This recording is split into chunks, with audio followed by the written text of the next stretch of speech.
శంకరాచార్యులు వారు బయలుదేరి కాలినడకన నర్మదా నదీ తీరం చేరారు. కాలమాన పరిస్థితుల్లో మధ్యప్రదేశ్లో ఉన్నటువంటి ఓంకారేశ్వర క్షేత్రానికి చేరారు శంకరుడు.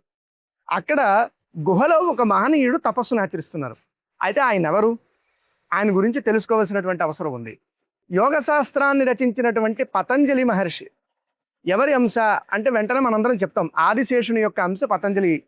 పతంజలి మరొక అవతారమే గోవింద భగవత్పాదాచార్యులుగా వ్యవహరిస్తారు పెద్దలు. ఇక్కడ శంకరాచార్యులు వారు ఆయన వెతుక్కుంటూ వెళ్ళారు. వెళ్ళడం మాత్రమే కాకుండా ఆయన దగ్గరికి వెళ్ళాలంటే ఒక రహస్యం ఉంది. అతను ఒక గుహలో తపస్సును ఆచరిస్తున్నారు. ఆ గుహలోకి వెళ్ళేటువంటి మార్గం కేవలంగా ఇంత మార్గం మాత్రమే, అంటే మన 2 వేళ్ళు పట్టినంత మార్గం మాత్రమే ఉంటుంది. అందులోకి వెళ్ళి ఆయన తెలుసుకోవాలి అన్నది చాలా కష్టం. ఎందుకంటే మామూలు కంటికి ఋషులు అసలు దర్శనమే ఇవ్వరు. అలాంటి మహనీయులు తపస్సును ఆచరిస్తున్నారు అంటే వారిని చేరడమే చాలా కష్టం.